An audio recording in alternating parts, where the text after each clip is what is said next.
apa lebih gampang gitu loh ngarahin kameranya ke ininya. Oh, bisa banget, Pak. Nah, berarti kamu perlu satu perangkat lagi handphone misalkan. Cuma nanti salah satu kamu matikan. Jadi pas waktu kamu presentasi yang di handphonenya dimatiin dulu. Nah, nanti pada saat yang demo perangkatnya ada yang mau kami tampilkan di situ, baru nanti yang di laptopnya dimatikan audionya, nah yang di HP-nya dinyalain. Kalau untuk presentasinya kan saya ada aplikasinya, Pak. Jadi perlu share screen juga, Pak, di laptop. Ya mungkin nanti Pak Budi pengen lihat apa perangkatnya. Alatnya. Iya, ya. eh, Saya sambungkan dulu, Pak. Sambungin aja dulu lah. Iya, Pak. Oke.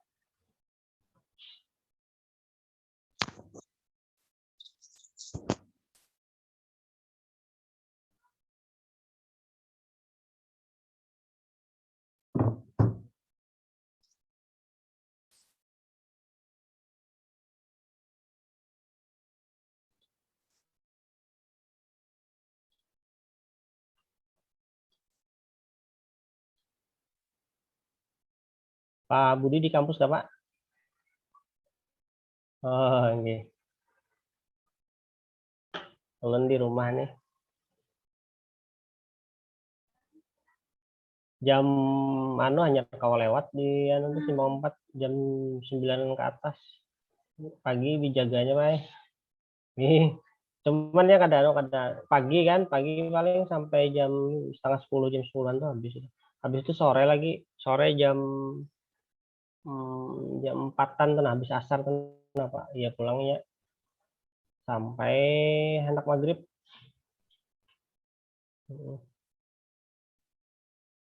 Iyalah, kadang melihat pengelulun pasti lihat tuh bisa aja ya mungkin malam ulang. Jadi kada anu juga kada standby seanu juga nya. Ada cukup mana biayanya kira-kira mun full. Tapi sama Pak kemarin tuh pas ulun yang di anu tuh kan di mana pas yang hendak lebaran sama kan bulik lo sama ya yo di sana kan kayak itu juga. Ada waktu gitu nah. Di Jogja ini di jalur sana waktu juga nya kada. Bentar, Pak, saya setting audio saya, Pak. Ya, silakan ya. Pokoknya sampai benar-benar siap baru anu dulu. Ya, udah. Cek satu. Oke. 1 2. Coba cek kamera anu handphone. Ini handphone lo nih satunya nih. Iya, Pak, handphone, Nah, Pak. coba tes handphonenya. Arahin ke anu perangkat anunya. Mungkin nanti Pak Budi pengen lihat anunya. Pak Budi kemarin Pak Budi kemarin umpat kah ini yang proposalnya Pak? Lain lah. Lain, Ada Pak.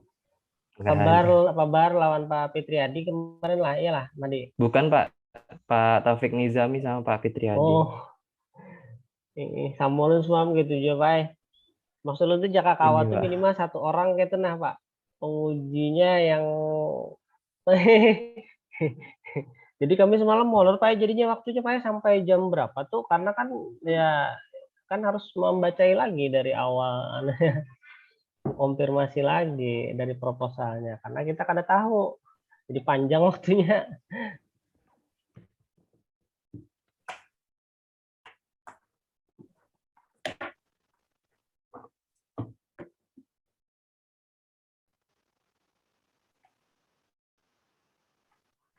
Yang apa itu Pak? Belum, belum Pak.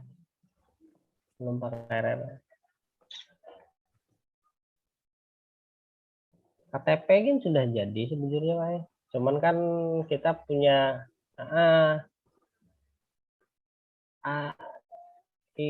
cuman Pak banyak KTP juga yang bermasalah Pak. Ada nang anu entah rusak karena anu kah atau kerancak kah. Karena kalau baca ada Pak beberapa Pak.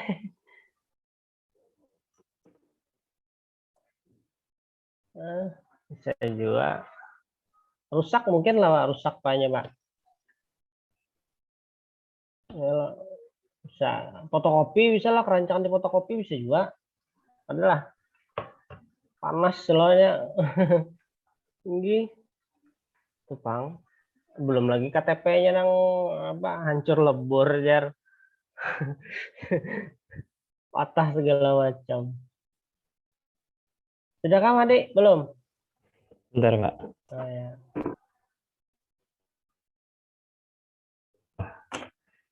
Mungkin bisa dimulai, Pak, untuk presentasinya. Nah, ini udah siap belum ininya? Gimana, Pak? Kameranya yang tadi. Pastikan dulu. Sudah, Pak. Sudah lah. Kamera Sudah, yakin udah bisa bisa. lah. Sudah, Pak. Oke, baik. Kita mulai kan, Pak Budi? Oke, baik. Ya, kita mulai. Assalamualaikum warahmatullahi wabarakatuh. Terima kasih Pak Budi. Jadi mungkin kita hari ini hanya berdua saja yang langsung. Pak Bahar mungkin tadi informasinya beliau nanti memeriksa di laporannya. Mungkin perlukah ini Pak Ulun rekam kayaknya lah. Jadi nanti hasil ini juga kita kirimkan ke Pak Bahar ya lo Pak Budi. Nggih. Oh, nggih nggih.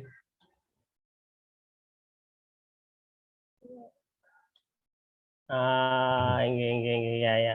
Paling gesan aja kalau Pak Bahar perlu konfirmasi nanti kan, jadi apa yang kita lakukan hari ini, siapa tahu Pak Bahar pengen lihat gitu.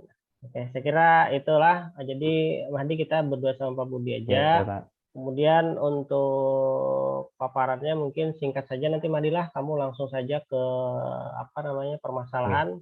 Jadi permasalahan penelitiannya seperti apa, terus penyelesaian seperti apa, dan hasilnya kamu demonstrasikan ya, seperti itulah. Baik, Pak. Kemudian untuk tadi sudah disiapkan ya untuk kamera, kalau Pak Budi mau lihat rangkaiannya nanti. Baik, Pak. Nanti bisa kamu tampilkan di situ. Oke, saya kira untuk persiapan sudah. Mahdi, sebelum dimulai silakan berdoa dulu.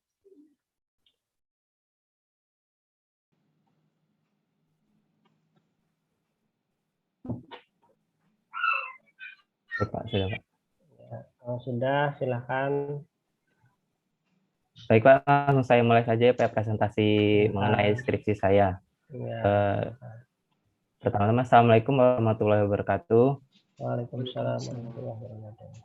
Terima kasih pada kesempatan ini saya bisa dapat mempresentasikan hasil penelitian saya yang berjudul Rancang Bangun Aplikasi Perpustakaan Sistemik Banjarbaru berbasis web dengan menggunakan kartu mahasiswa berbasis RFID.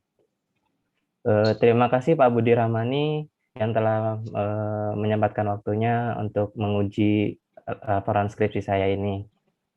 Dan juga terima kasih kepada Pak Ruslan karena sudah membimbing saya hingga dapat menyelesaikan skripsi saya ini, Pak. Baik, langsung saya jelaskan mengenai penelitian saya, Pak. Pada penelitian saya ini, saya mengambil referensi pada penelitian sebelumnya yang dilakukan oleh Maulidi, alumni mahasiswa STIMIK Banjarbaru, Pak, dan Pak Fitriadi, yang judulnya Model Perekaman Pengunjung Perpustakaan STIMIK Banjarbaru, yang menggunakan RFID berbasis microcontroller. Nah, pada penelitian tersebut, fokus penelitiannya hanya pada perekaman pengunjung, Pak.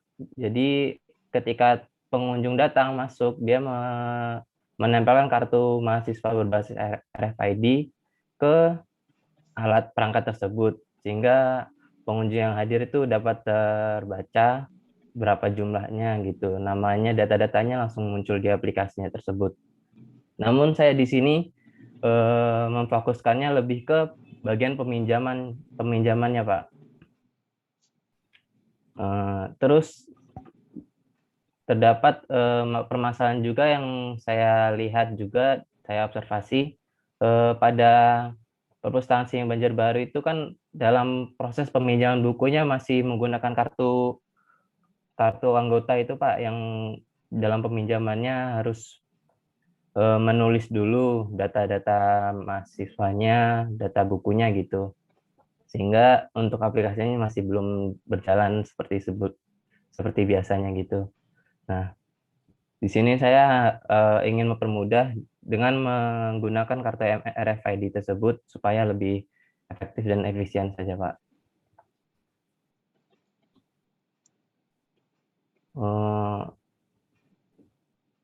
Untuk objek penelitiannya sendiri di perpustakaan STIMIK Banjarbaru, Dan alat yang saya gunakan ini menggunakan microcontroller not MCU, Pak. Dan RFID-nya menggunakan RFID reader MRFC 522. Tujuannya untuk merancang aplikasi perpustakaan sistem belajar baru berbasis web dengan menggunakan kartu mahasiswa berbasis RFID dan dapat membantu pengunjung dan pegawai perpustakaan dalam melakukan transaksi peminjaman dan pengembalian buku di perpustakaan. Manfaatnya mungkin dapat dengan menggunakan teknologi RFID ini sebagai alat untuk mendeteksi dan mendata transaksi pinjaman pengembalian buku perpustakaan, yang dimana dengan menggunakan aplikasi ini pengunjung dan pegawai perpustakaan akan lebih mudah dalam melakukan transaksi peminjaman dan pengembalian buku perpustakaan. Berikut ini untuk rangka pemikiran saya. Untuk bagian permasalahannya, penggunaan metode manual pada proses pencatatan peminjaman buku di perpustakaan sistem belajar baru yang kurang efektif. Untuk pendekatannya berupa prototipe, pengembangannya menggunakan desain UML, perangkatnya adalah MCU, codingnya C++, LUA, dan PHP. Database-nya menggunakan MySQL. Software testingnya menggunakan whitebox dan blackbox. Implementasinya di perpustakaan sistem belajar baru. Pengujiannya menggunakan pengujian user acceptance dan fungsi dari alat saya ini. Hasilnya berupa rancang bangun aplikasi perpustakaan sistem belajar baru berbasis web dengan menggunakan kartu mahasiswa berbasis RFID. Ini merupakan use case diagram saya, Pak, di mana aplikasi ini yang mendapat menggunakannya hanya oleh admin, di mana admin dapat mengimpor data perpustakaan, mengekspor data perpustakaan, mengelola data anggota, mengelola data buku, mengelola data peminjaman, dan mengelola data pengembalian, mengelola data pustakawan, mengelola laporan, dan keluar dari aplikasi tersebut, Pak. Untuk pengujian fungsi alat ini saya sudah mengetes sebenarnya sebanyak 10 kali, Pak. Dan hasilnya semua terbaca dengan sempurna gitu. Hanya mungkin beberapa ada delay gitu sedikit. Untuk pengujian user acceptance-nya saya melakukan kuesioner, membuat kuesioner kepada beberapa mahasiswa dan pada mahasiswa dan petugas perpustakaan. Nah, hasilnya seperti yang dapat dilihat di diagram tersebut, Pak. Untuk yang dari hasil jawabannya itu yang sangat setuju terdapat 52% suara. Ini saya mengujinya ke 10 orang, Pak. Dan untuk yang setuju 44%, yang tidak setuju 0, sangat tidak setuju 0, dan untuk yang cukup 4%.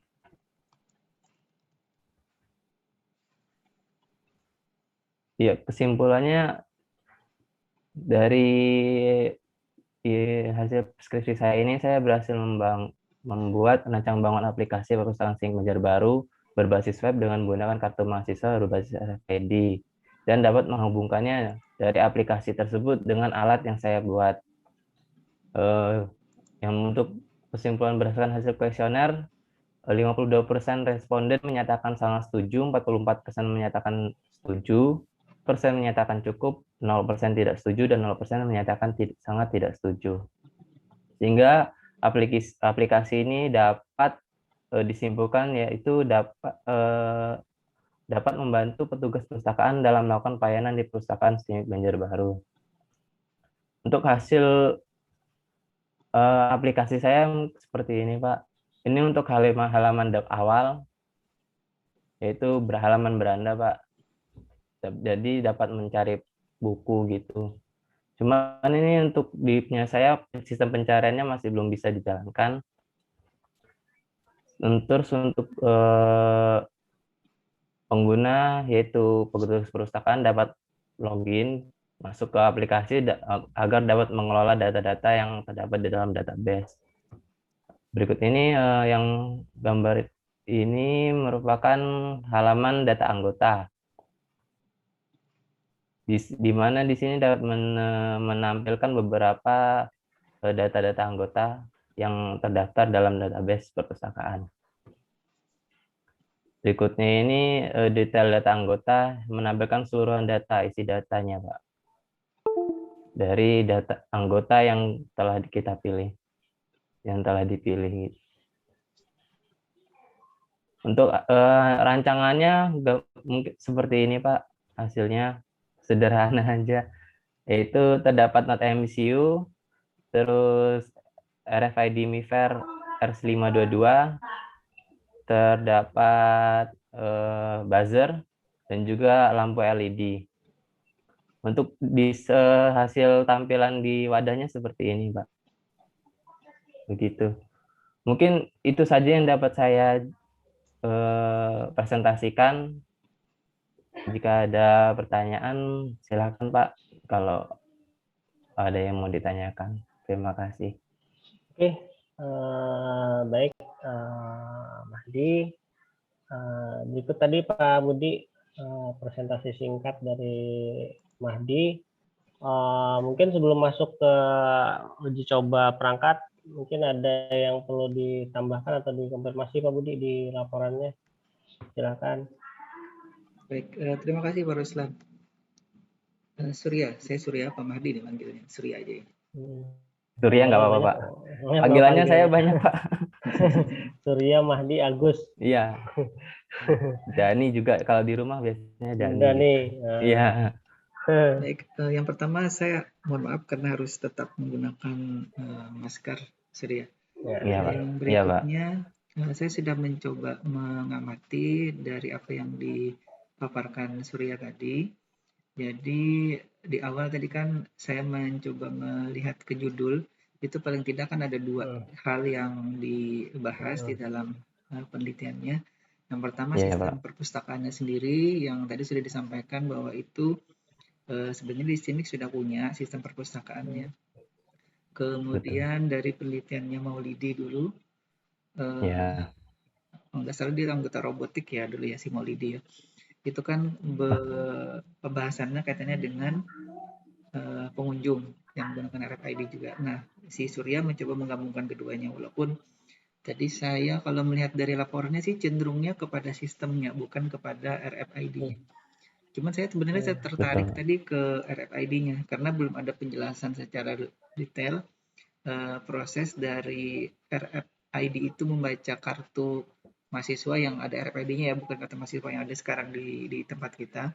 Kemudian dia connect ke Node MCU sampai nanti mengakses ke sistem webnya. Nah itu. Kemudian itu yang belum tadi dijelaskan. Dan itu pun saya lihat di laporan memang tidak dibahas secara detail. Bukti kenapa itu tidak dibahas secara detail, pengujiannya hanya dilakukan 10. Itu 10 kartu apa 10 kali satu kartu? Surya. Tulisannya kan di pengujiannya kan 10 mahasiswa. Asumsi saya itu 10 Pak. Kartu. Kebetulan saya punya 4, Pak. 2 kartu RFID sama 2 keychain RFID, Pak. Oh ya, keychain. Iya. Nah, menurut saya harusnya kalau memang punya 4, itu mahasiswanya harusnya dianggap juga 4. Terlepas dari 2 kartu, kemudian 2 keychain atau 2 gantungan kunci tadi. Nah itu, jadi itu yang mungkin harus dikoreksi di pengujiannya. Tapi saya kembali lagi melihat tadi bahwa memang fokusnya tidak serta merta kepada hanya RFID-nya. Itu RFID hanya sebagai apa ya, jalan masuk ke sistemnya gitu. Betul. Jadi kalau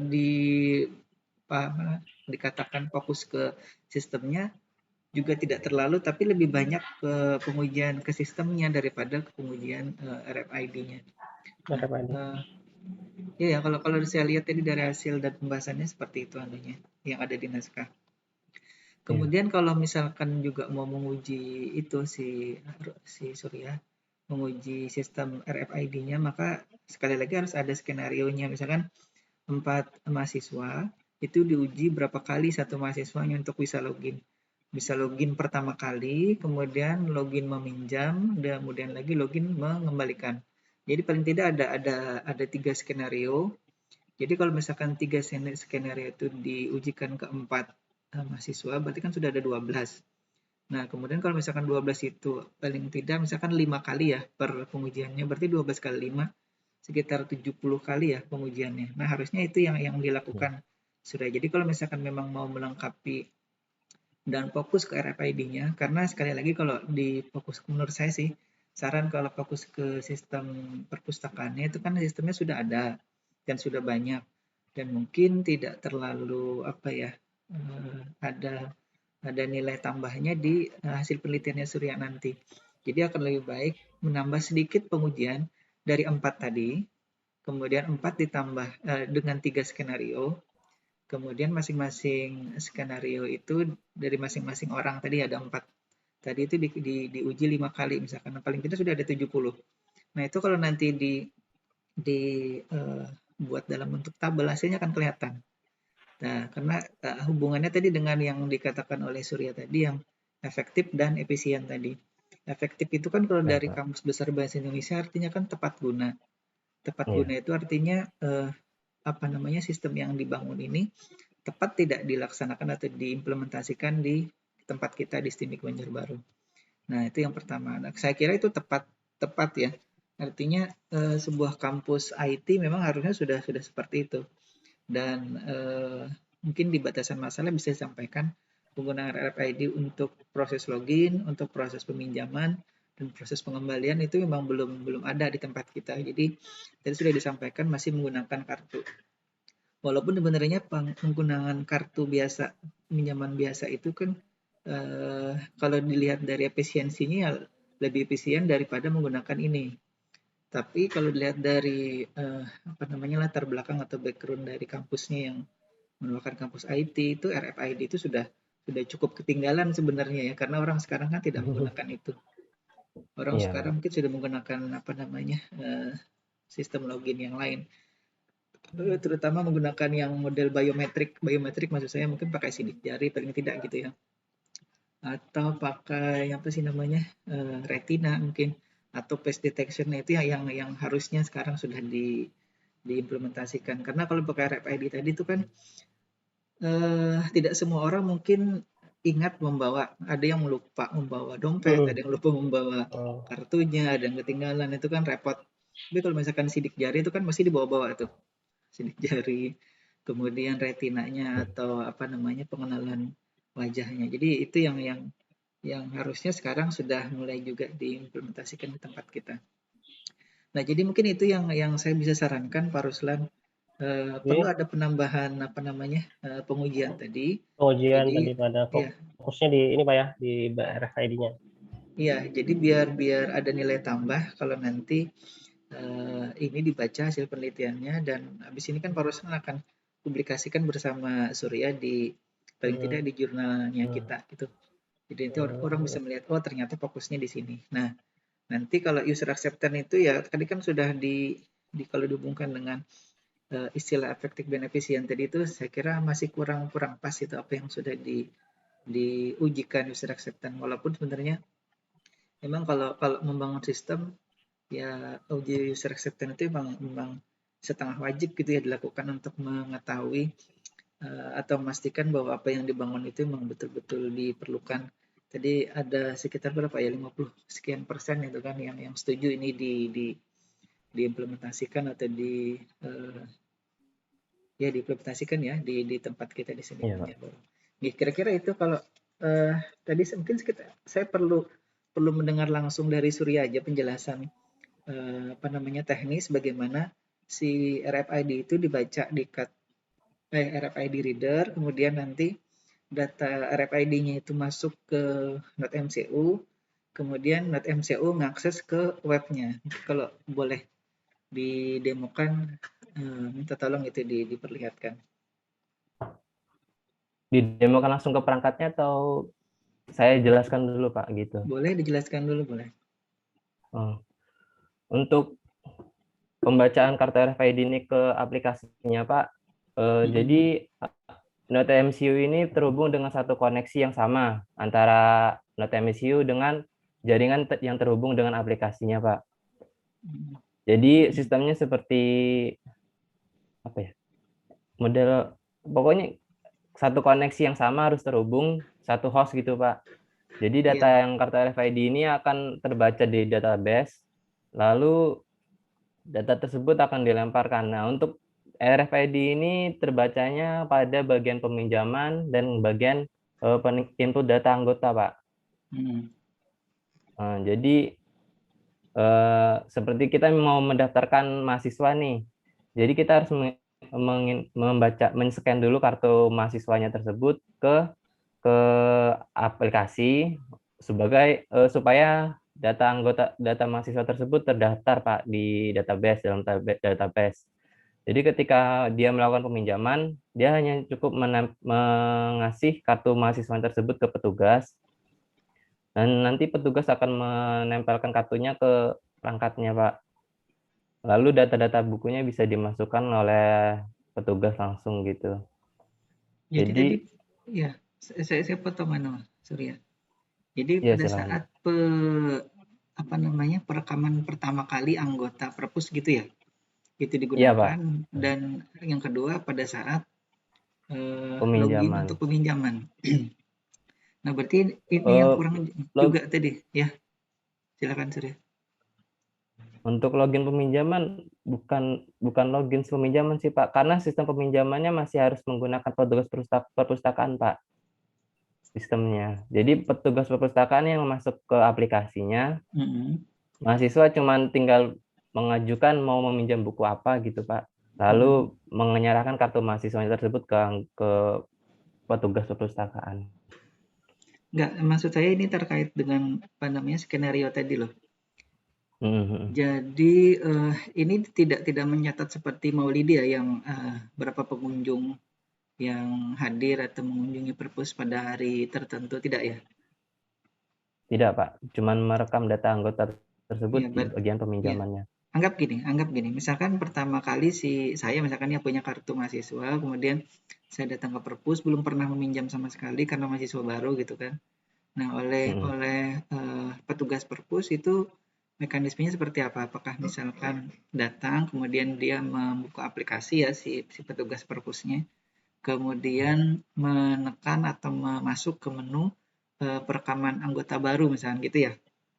Setelah Iya, Pak. itu baru si kartunya ditempelkan, kemudian terbaca gitu ya kan ID dari RFID card-nya itu. Gitu kan? Iya, Pak. Betul, Pak. Betul, Pak. Nah, kemudian RFID card-nya itu setelah dibaca dan terbaca, barulah kemudian diisi data atau dilengkapi datanya oleh si petugas perpus gitu ya. NIM-nya berapa, kemudian prodinya apa gitu ya, namanya siapa gitu ya. Betul, Pak. Nah, Iya, Pak. itu yang berarti itu skenario yang pertama. Nah, itu tadi yang tadi saya sampaikan, itu yang akan diuji dengan 4 kartu tadi atau 4 RFID tag tadi. Kemudian itu diuji sekitar 5 kali per input pertama gitu. Jadi kalau misalkan berarti dicoba setelah dimasukkan, kalau misalkan itu input pertama cukup sekali ya. Ya sudah, berarti itu yang untuk input atau perekaman data pertama kali cukup sekali per kartu atau per tag-nya. Kemudian lagi untuk kalau peminjaman itu bisa berkali-kali itu, kan dia bisa pinjam. Iya, Pak. Tapi kalau pengembalian belum dibuatkan menunya ya. Kalau Kalau peminjaman harusnya pengembalian kan ada kembali. Ada. pengembalian ada Pak, cuman belum bisa menerapkan RFID-nya itu. Nah, itu berarti Karena kalau memang belum, itu berarti harus ya, masuk ke batasan masalah atau ke ruang lingkup ya kalau di laporan kita itu. Itu yang harus dimasukkan. baik, Pak. Artinya skenario-nya bisa perekaman pertama kali, kemudian ke peminjaman ya tadi ya.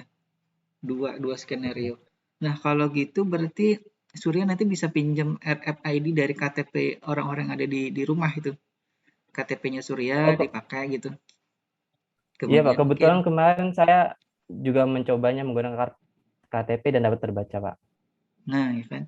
Nah, jadi karena tadi kan cuma 4 tuh yang, sedangkan skenario-nya kan cuma 2 nih jadinya nih. Karena ya tadi untuk pengembalian ya, pengembalian kan belum dihubungkan secara apa namanya langsung dengan RFID readernya. Jadi ya udah paling Iya. tidak dua skenario ini, tapi mahasiswanya atau RFID tag-nya harus ditambah untuk menambahi data hasil pengujiannya nantinya. Jadi KTP-KTP yang ada di rumah itu siapa aja, mungkin ada kakaknya atau ada orang tuanya, itu kan dipinjam dulu untuk diuji coba di sistem ini nanti. Jadi nanti ada lumayan banyak data nanti yang dihasilkan. Nah, baru dari situ nanti kan kelihatan misalkan input data tadi 4, anggap tambahannya ada 3 lagi ya. Punya Surya, nanti Iya. punya ayah ibunya, bapak ibu di rumah, itu berarti ada 3, berarti sudah ada 7. Paling tadi itu yang menambahi. Nah, jadi nanti di skenario kedua untuk peminjaman itu juga akan bertambah ada 15 data ya jadinya kan 3 kali 5. Nah, saya tadi masih kurang detail lagi di proses koneksi apa namanya RFID-nya, Surya. Karena yang saya tahu itu kan NetMCU kan harus terkoneksi ke WiFi atau jaringan yang sama ya ke Betul, Pak. apa namanya Ya, betul. komputernya. Betul. Nah, apakah webnya itu kemudian alamat kan berarti kan Surya kan membuat hostingan untuk sistem ininya ya, sistem Betul. perpustakaannya ya. Nah, itu apakah diinput apa dimasukkan URL-nya ke NodeMCU-nya apa bagaimana, Surya? Sehingga bisa terkoneksi ke apa namanya? Ke sistem webnya. Nah, untuk Node MCU-nya agar dapat terhubung, Pak, ke jaringan yang sama dengan komputer, dia harus memasukkan SSID yang sama yang dengan nggak harus sama. Cuman untuk IP network-nya itu sama, Pak, dengan yang digunakan di perangkat komputer. Ini contoh kasus di tempat saya, Pak. Saya menggunakan IndiHome ya, Pak ya. Nah, ini saya membagi 2 SSID, Pak. Untuk di perangkat saya ini, di laptop saya ini, saya menggunakan SSID 1, dan untuk yang di Node MCU saya hubungkan ke SSID 2. Namun dia dengan network yang sama, jadi bisa terhubung, Pak. Namun agar dapat terhubung itu saya harus memasukkan IP dari agar terjadi hostingnya itu IP-nya yang harus dimasukkan ke dalam Node MCU yaitu IP yang ada di laptop, Pak. Jadi dia bisa langsung terbaca. IP laptop ya. Berarti kalau misalkan dia pakai kan kadang-kadang kan pakai DHCP itu kan IP-nya kan dinamis tuh yang di laptop tuh. Nah, kalau misalkan IP di laptopnya berubah, kadang-kadang sih berubah, tapi kalau misalkan jaringan di rumah itu kadang-kadang dia kan sudah fix gitu, kecuali di setting fix. Pernah tidak mengamati kalau pas IP dari laptopnya berubah, kemudian .mcu-nya bisa mengakses tidak? Kalau itu, Pak, bisa kalau berubah IP-nya tidak dapat mengaksesnya, Pak. Ya, nah itu berarti itu harus disampaikan Surya di batasan masalah atau di ruang lingkupnya bahwa sementara ini kelemahan yang ditemukan itu, maksud saya sebuah penelitian itu kan harus punya kontribusi dari hasil pengamatan tuh. Atau tadi si Betul, Pak. Surya bilang kan ada observasinya. Nah, itu juga harusnya jadi masukan berharga bagi orang nanti yang akan membaca atau meneliti kembali dengan merujuk ke hasil penelitian Surya ini. Jadi itu nanti harus disampaikan bahwa ada temuan kasus pada saat karena ini menggunakan IndiHome, kemudian IndiHome itu kadang-kadang juga pada saat, tapi itu tidak jadi masalah tadi ya. Kalau dia kan tidak menggunakan IP apa ya, public IP-nya kadang-kadang dinamik juga. Pada saat Surya yang akses ke modemnya itu kan dia bisa berubah-ubah itu.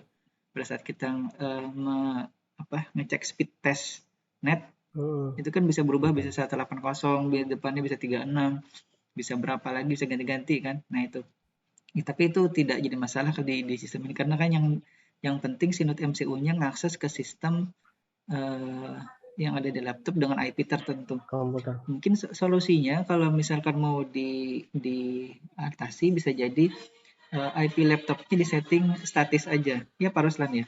Jadi pada saat bisa, Pak.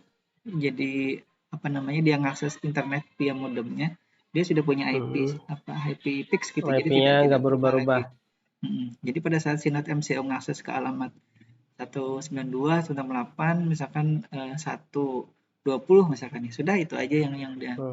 Toh nggak masalah nanti kalau si laptop dia punya IP statis itu.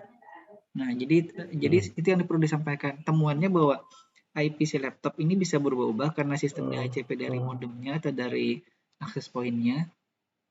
Kemudian caranya adalah dengan cara tadi menyeting IP-nya menjadi statis atau fix IP address itu. Iya, Pak. Nah, kira-kira itu Pak Ruslan masukan. Jadi sudah baik, dijelaskan. Pak Budi. Mungkin mau didemonstrasikan, silakan. Kalau saya sih cukup Pak Ruslan. Oh, sudah cukup. Saya sudah, berarti ingin Pak mendemonstrasikannya, cuman tiba-tiba RFID-nya nggak terbaca. Ya udah nggak apa-apa. Kayaknya oke. Wiringnya. Ya berarti nanti mungkin wiring. aja lah video ini Iya, aja Pak. lagi. Kamu siapin video. Mungkin nanti Pak Bahar pengen lihat mungkin ya. Jadi kamu siap. Ya. Tapi kamu sudah kirim juga kan kemarin yang video? Sudah Pak, sudah ada video dikirim Oke di deh. filenya. Oke. Ya, Ya, yang gimana Pak Budi? pasti nanti yang tambahan pengujian tadi yang ada 2 skenario paling tidak tadi, itu yang perlu direkam dan perlu didokumentasikan dengan baik kan. Perlu dokumentasi lagi. Baik, Pak. Ya, Jadi pada saat pengujian nanti, tambahan tadi. Ya, kalau Pak Bahar nanti ini kan bisa melihat ke situ. Saya kira itu. Oke, siap. Oke, jadi nanti mungkin tambahan tadilah Mahdi untuk pengujian yang diminta Pak Budi tadi yang lebih ke arah untuk pengujian RFID-nya Pak Budi lah. Iya, Pak. Jadi mungkin itu nanti yang ditambahkan lagi videonya. Oke, saya kira itu Mahdi mungkin ada yang mau ditanyakan terkait dengan apa yang disampaikan Pak Budi tadi? Sudah cukup jelas atau masih ada yang mau dikonfirmasi? Untuk pengujian skenario tadi Pak, saya masih kurang paham. Kan 2 skenario tadi. Yang di Bapak maksud itu seperti apa ya Pak? Kan membaca sama tidak terbacanya gitu atau gimana Pak? Iya, kayak ini kan kasusnya kan RFID-nya error misalkan. Nah, sebenarnya itu juga harus jadi hasil pengamatan errornya itu kenapa? Karena misalkan tidak bisa membaca tidak IP address yang berubah secara time-nya tiba-tiba berubah gitu, tidak diduga atau sebab lain atau misalkan kurang tegangan atau apa, kita kan tidak tahu. Nah, sekarang kasus anggap saja tadi si RFID reader Note MCO itu tidak bermasalah. Artinya jaringan internetnya juga tidak bermasalah ya di rumahnya Surya. Nah, tadi kan ada 2 skenario ya, 2 aja ya, karena tadi yang pengembalian belum ada. Jadi kalau di Surya tadi kan pengujinya ada 10 mahasiswa atau tulisannya tuh di naskah atau di laporan. Nah, tadi saya cross check ternyata hanya punya 4 RFID. Secara logikanya kan tidak mungkin 4 RFID itu ada 10 mahasiswa. Harusnya kan kalau 10 mahasiswa dia harusnya punya 10 ID yang berbeda gitu kan. Nah, karena tadi Surya punya 4, tadi saya minta ditambahi KTP Surya, KTP ayah ibunya itu kan, jadi ada 7 paling tidak nanti. Nah, jadi nanti di pengujiannya itu ada 7 mahasiswa ceritanya. Ceritanya ada 7 mahasiswa. Walaupun sebenarnya yang uji kan Surya semua tuh. Tapi ceritanya ada 7 mahasiswa. Nah, kemudian dari 7 tadi itu kan ada 2 skenario. Jadi misalkan yang pengujian untuk apa sih namanya? Nah, Pak Ruslan hilang nih. Kayaknya pencet ke Pak. Jaringannya mungkin Pak. Oh, baik, kita teruskan aja. Jadi kalau misalkan tadi kan ada 2 skenario. Skenario 1 itu proses perekaman. Nah, proses perekaman ini kan biasanya tidak berulang-ulang ya, Surya yang sekali aja kan merekam data pertama kali anggota perpus. Cuma sekali aja. Nah, cuma sekali. Artinya itu disampaikan. Skenario pertama ini pengujiannya dilakukan sekali untuk 7 mahasiswa gitu. Ya, kenapa ada 7 perlu disampaikan karena memang ini musim PPKM, musim pandemi, jadi hanya menemukan 7 RFID yang bisa diujikan gitu. Nah, itu perlu disampaikan juga. Dan untuk skenario yang pertama ini karena sifatnya hanya perekaman, itu jadi perekamannya cukup sekali. Nah, kalau misalkan mau ditambahi itu proses dia membaca anggota itu pertama kali, tapi itu nanti kayak tadi dengan skenario kedua ya. Udah kita anggap satu skenario pertama ini sudah cukup sampai proses perekaman sekali. Jadi, nah dari 7 itu harusnya kan bisa terbaca semua tuh dan bisa terekam semua. Nanti boleh apa namanya diisi dengan data kawannya siapa gitu. NIM-nya berapa, prodinya apa, itu diisi aja. Itu Dibuat direkam ini ke dalam tabel gitu, Pak. dalam bentuk tabel. Oh Mungkin ya, namanya disamarkan saja, yang penting NIM-nya misalkan ada tulisannya. Jadi RFID-nya Oh, itu ya. ditulis Surya. Mahasiswa 1, RFID-nya itu berapa nomor, kan ada nomornya tuh. Oh, ID RFID-nya, Pak. Nah, ID RFID-nya itu ditulis. Jadi Ya, orang bisa baik. memastikan bahwa itu memang dibaca benar-benar dari sistemnya. Kemudian baru disampaikan ini untuk perekaman datanya dari ketujuh mahasiswa tadi kan sudah berhasil semua tuh. Sudah masuk semua ID-nya ini, Iya. kemudian NIM-nya sekian, namanya siapa gitu. Kalau memang mau menuliskan namanya, tuliskan aja namanya siapa itu. Walaupun orang juga tidak akan terlalu mengecek ini benar apa tidak namanya. Yang penting ada namanya, Iya. ada Iya, Pak. prodinya. Nah, kemudian yang di skenario kedua itu tadi kan proses peminjaman tuh. Proses peminjaman memang Iya, kan Pak. yang operasikan si apa sih namanya? Si Admin. operator atau si petugas perpustakaannya. Nah, tapi kan Iya, Pak. setiap mahasiswa itu kan tidak cukup misalkan satu tahun atau satu semester itu bisa jadi berkali-kali kan meminjamnya kan, atau boleh meminjam berkali-kali. Nah, karena boleh meminjam berkali-kali tadi, maka satu RFID itu paling tidak kita tes untuk 5 kali meminjam. Paham, Surya? Paham, Pak. Ya, jadi kan misalkan KTP-nya Surya oleh petugas kan dipencet dulu peminjaman gitu kan, misalkan menu peminjaman. Kemudian apa namanya? Dekatkan RF kartunya ke RFID reader misalkan, didekatkan. Nah, itu yang diuji 5 kali per siswa atau per mahasiswanya atau per RFID card-nya tadi. Nah, jadi kalau misalkan tadi ada 7, kemudian dikali 5, itu ada 35 nanti hasilnya. Jadi peminjaman mahasiswa 1, peminjaman 1, mahasiswa 1, peminjaman 2, mahasiswa 1, peminjaman 3, dan seterusnya sampai peminjaman 5. Itu dari kelima peminjaman itu untuk mahasiswa yang pertama atau kartu yang pertama itu berhasil kelima-limanya, atau dari 5 itu satu yang gagal misalkan. Nah, seperti itu yang perlu dicari tahu oleh sistem ini. Nah, jadi karena tadi ada 7, berarti kali 5 ada 35 data paling tidak nanti. Nah, gitu ya adanya, Surya, paham kan anunya? Paham, Pak. Kira-kira itu Pak Ruslan. Oke, baik. Terima kasih Pak Budi. Sudah bisa dipahami lah. Marilah. Iya, Pak. Oke, baik. Saya kira sudah cukup jelas tadi. Jadi mungkin apa yang disampaikan Pak Budi tadi untuk menjadi catatan bisa langsung segera dilakukan. Pertama untuk tadi terkait pengujian tadi Pak Budi lah, karena itu yang tadi yang lu lihat yang perlu ditambahkan lagi.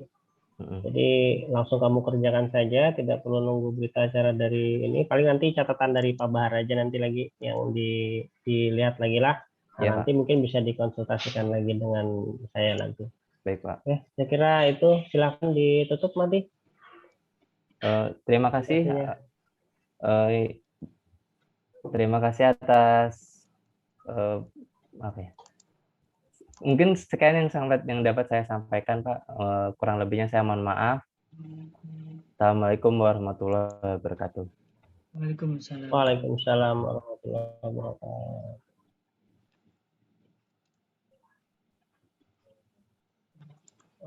Surya, mohon izin kalau Ya, Pak. diperkenankan hasil rekamannya kami unggah mungkin ke website-nya STIMIK atau ke channelnya saya, boleh nggak? Nggak apa-apa, Pak. Silakan, Pak. Biasanya untuk pembelajaran juga bagi kawan-kawan, kadang kawan-kawan yang hendak ujian itu perlu melihat kira-kira suasana ujian tuh kayak apa, menakutkan. Iya, Pak. Saya juga tadi pagi kebetulan lihat video Bapak dulu. Sebelum untuk sidang. referensi ya Bang Budila. Iya, Pak. Saya nggak terlalu grogi, Pak. Iya. Baik, Pak. Baik, Kalau selamat. gitu saya izin keluar. Iya, Iya, Pak. Saya silakan. izin keluar dari Zoom. Ya. Terima kasih, Pak. Assalamualaikum. Waalaikumsalam. Waalaikumsalam warahmatullahi wabarakatuh.